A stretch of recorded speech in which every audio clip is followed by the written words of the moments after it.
Hello दोस्तों, नमस्कार। स्वागत है आपका।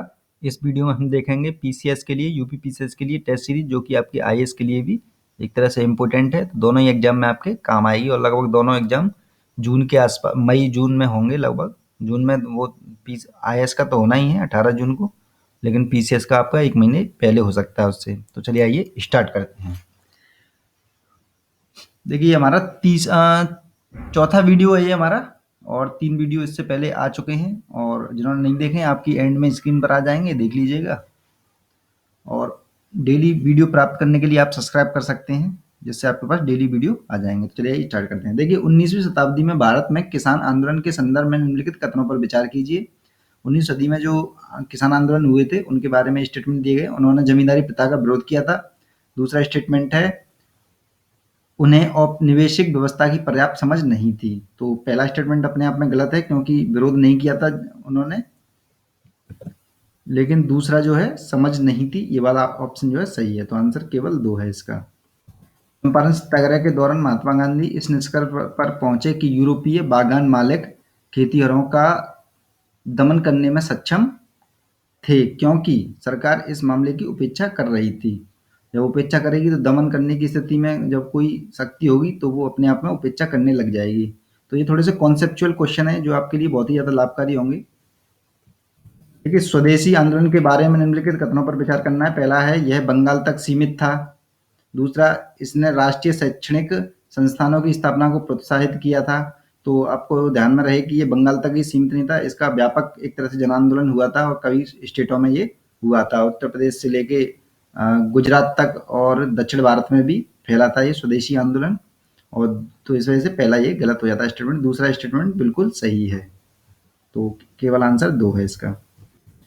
निम्नलिखित सांप्रदायिक दलों पर विचार कीजिए। हिंदू महासभा, सिख लीग और भारतीय मुस्लिम लीग। तो किन दलों ने आज़ाद हिंद फौज के युद्धबंदियों का अपने आचरण के विरुद्ध समर्थन किया था? तो ये तीनों नहीं किया था। एक तरह से हमारे देश के महत्वपूर्ण एक तरह से विचारधाराएं थी उस समय की, जिन्होंने आज़ाद हिंद फौज के युद्धबंदियों का अपने आचरण के विरुद्ध समर्थन किया था। नेक्स्ट क्वेश्चन, निम्नलिखित प्रावधानों पर विचार कीजिए। इसमें बताता है किसका या फिर किनका नेहरू रिपोर्ट में उल्लेख था। तो नेहरू रिपोर्ट में क्या क्या उल्लेख था ये बताना है। ब्रिटिश राष्ट्रमंडल के अंतर्गत भारत की स्वतंत्रता, यानी ये ब्रिटिश राष्ट्रमंडल के ही अंतर्गत भारत की स्वतंत्रता। और दूसरा स्टेटमेंट, विभिन्न समुदायों के लिए पृथक निर्वाचक मंडल। और तीसरा स्टेटमेंट है आपका मौलिक अधिकार। तो आपको पता होगा दूसरे जो ऑप्शन है वो बिल्कुल ही गलत है। विभिन्न समुदायों के बीच पृथक निर्वाचक मंडल का तो नेहरू रिपोर्ट में कोई उल्लेख था ही नहीं। तो वैसे भी ये नेगेटिव वर्ड हो जाता है, क्योंकि हम तो इसके खिलाफ ही थे। और पहला और तीसरा जो है बिल्कुल सही है आंसर। देखिए ये कारक दिए गए हैं एजेंट, और इधर की साइड रोक दिए गए हैं, यानी इनसे फैलता है कि नहीं फैलता ये बताना है। सीसी मक्खी से कालाजार फैलता है, तो ये नहीं फैलता है कालाजार। कालाजार जो है एक तरह से प्रदूषित पानी वगैरह से फैलता है ये। और एडीज मच्छर पीत ज्वर जो है होता है।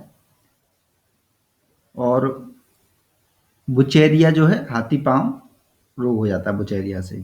तो ये दोनों सही है, पहला वाला गलत है। देखिए सूक्ष्म जैविक कीटनाशकों में सम्मिलित हैं, इनमें से कौन से सम्मिलित हैं सूक्ष्म जैविक कीटनाशक? जीवाणु, शैवाल, फफूंदी और लाइकेन और प्रोटोजोआ।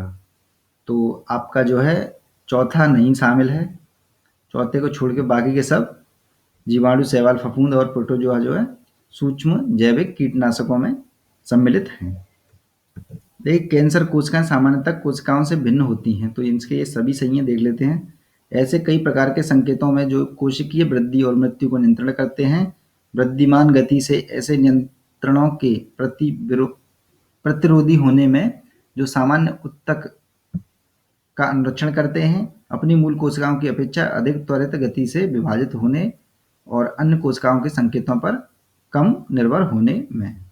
तो आपको एक थोड़ा सा अच्छा फैक्ट बता दूं, एक पता भी होगा शायद आपको, जो कैंसर जो फैलता है वो ना तो आपको जीवाणु, विषाणु, किसी भी प्रकार की बैक्टीरिया वगैरह से नहीं फैलता है। ये अपने आप में अलग है। ये कैंसर जो हमारी कोशिकाएं होती हैं वो ज़्यादा डेवलप होने लग जाती हैं, तो वही कैंसर के रूप में कोशिकाएं बन जाती हैं। निम्नलिखित कथनों पर विचार करें।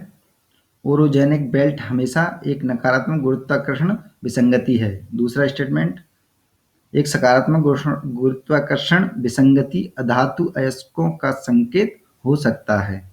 तो पहला इसका स्टेटमेंट सही है, एक अक्सर आ जाते हैं यूपीएससी वगैरह में। देखिए, संवहन धारा सिद्धांत के से संबंधित निम्नलिखित कथनों पर विचार करें। पहला स्टेटमेंट है, तीव्र रेडियोधर्मी पदार्थों से उत्पन्न गर्मी के कारण प्रवाह में संवहन धाराओं का उत्पन्न होना। दूसरा, समुद्री तल फैलाव सिद्धांत का संवहन धारा सिद्धांतों के कारण अस्तित्व में है। तो ये दोनों ही स्टेटमेंट सही है। और संवहन धारा क्या होती है, जैसे मान के चलिए एक स्टील है, स्टील पे हमने बजाई तो उसके अंदर जो धारा एक तरह से उत्पन्न हो रही तो वो एक तरह से संवहन धारा है। तो स्टील का गर्म होना, जैसे एक कोने को हम गर्म करते हैं तो हमारा हाथ भी जलने लगता है, तो वो एक तरह संवहन धारा द्वारा जलता है। तो वही चीज़ है ये। निम्नलिखित संबंध का विचार करें। संबंधों का जो है विचार करना है। स्टेटमेंट दिए गए, बगुला द्वारा कीड़ा खाना जो मवेशी के चारा खाने से निकलते हैं। एक मकड़ी द्वारा पेड़ पर जाल बनाना। उपरोक्त में से कौन से सहभोजित्व के उदाहरण है? सहभोजित्व के उदाहरण ये दोनों ही हैं, क्योंकि ये क्या कर रहे हैं, सहायक भोजन को एक तरह से खा रहे हैं, तो इस वजह से दोनों सही हो जाता है। ये बहुत ही इंपॉर्टेंट है यूपीएससी के लिए। लेकिन निम्नलिखित में से कौन वाटर एंड ओशंस रिसाइलेंस हेतु लीमा पेरिस कार्यवाही एजेंडा पहल है? लीमा में जो पेरिस एजेंडा है वो बताना है, तो इसमें से उपयुक्त सभी है। तो क्या क्या था देख लेते हैं। जल एवं अनुकूलन पर पेरिस समझौता, जल पर महानगरों का गठबंधन, जल एवं जलवायु परिवर्तन के लिए व्यापक गठबंधन। तो ये तीनों ही हैं। निम्नलिखित में से कौन संस्थान भारत का बजट तैयार करने में भाग नहीं लेता है? तो जो लेते हैं उनको देख लेते हैं। वित्त मंत्रालय लेता है, नियंत्रक एवं महालेखा परीक्षक लेता है, और वित्त मंत्रालय के अतिरिक्त अन्य मंत्रालय भी लेते हैं। मंत्रालय लेते हैं, ये ध्यान रखना है। नीति आयोग जो है अलग संस्था है, ये तो ये नहीं लेती है, ये ध्यान में रखना है। क्योंकि भारत की संयुक्त संसदीय समिति के बारे में निम्नलिखित कथनों पर विचार करना है। संयुक्त संसदीय समिति संसद की एक स्थायी समिति है, होती है, और जॉइंट अकाउंट कमेटी नाम है इसका। तो संयुक्त संसदीय समिति के सदस्यों की कुल संख्या 30 होती है, जिनमें 20 सदस्य जो लोकसभा के होते हैं, 10 सदस्य जो हैं राज्यसभा के होते हैं। तो कौन कौन से सही हैं? इनमें से जो है दोनों ही गलत हैं। तो आज आपको एक तरह संयुक्त संसदीय समिति के बारे में जान लेना। ये आप एक तरह से मान लीजिए एक छोटा से क्वेश्चन के लिए होमवर्क है, और आप कमेंट बॉक्स में थोड़ा सा इसके बारे में लिख के बताइएगा कि एक्चुअल में सही आंसर इसका क्या है, कितने सदस्य होते हैं, और लोकसभा राज्यसभा के इसमें कितने होते हैं या नहीं होते हैं। निम्नलिखित कथनों पर विचार करें। सरकार के प्रतिनिधि के रूप की शुरुआत भारतीय परिषद अधिनियम 1909 में शुरू हुई। दूसरा स्टेटमेंट है, पहली बार भारत सरकार अधिनियम 1909 में केंद्रीय और प्रांतीय विषयों को वर्गीकरण का प्रावधान किया गया था। तो दूसरा ऑप्शन बिल्कुल सही है, पहला आपका गलत है, तो इसे ध्यान में रखें। देखिए, ग्राम न्यायालय के न्यायाधिकारी की नियुक्ति कौन होती है, किसके द्वारा? तो डायरेक्ट देख लेते हैं, संबंधित उच्च न्यायालय के परामर्श से राज्य सरकार द्वारा। ये ध्यान में रखना। ग्राम न्यायालय के न्यायाधीश की नियुक्ति होगी कब, कैसे होगी? राज्य सरकार करेगी, किसकी परामर्श पर? संबंधित उच्च न्यायालय, यानी राज्य का जो उच्च न्यायालय होगा उसके परामर्श पर। बहुत ही इंपॉर्टेंट है ये। कौन सा कथन राष्ट्रीय बाघ संरक्षण प्राधिकरण के संदर्भ में सही है? स्टेटमेंट पहला है, यह बाघ परियोजना के अंतर्गत गैर संवैधानिक संस्था है। दूसरा, यह वन्य जीव संरक्षण अधिनियम 1972 के अंतर्गत संवैधानिक संस्था है। दूसरा, यह भारत के राष्ट्रपति की अध्यक्षता में स्थापित किया गया है। तो दूसरा इसमें केवल जो सही है दूसरा सही है, और आपको पता होगा ये भारत के राष्ट्रपति नहीं, ये आपके प्रधानमंत्री की अध्यक्षता में स्थापित किया गया है। और ये जैसा कि पहला जो हो जाता है तो संवैधानिक संस्था है ये। तो इस वजह से केवल 2 आंसर होता है इसका। बहुत ही इंपॉर्टेंट है यूपीएससी के लिए, और पीछे में भी आ रहे हैं ऐसे क्वेश्चन अच्छे खासे। भारत में विधायिका के कार्यकलाप के संबंध में निम्नलिखित कथनों में से सही नहीं है। कौन सा सही नहीं है? जो सही है उन्हें देख लेते हैं पहले। प्रत्येक संकल्प एक विशेष प्रकार का प्रस्ताव होता है। सभी प्रस्तावों को संसद या राज्य विधायिकाओं के सदन में मतदान हेतु रखना अनिवार्य नहीं है। सही है, ये अनिवार्य नहीं है।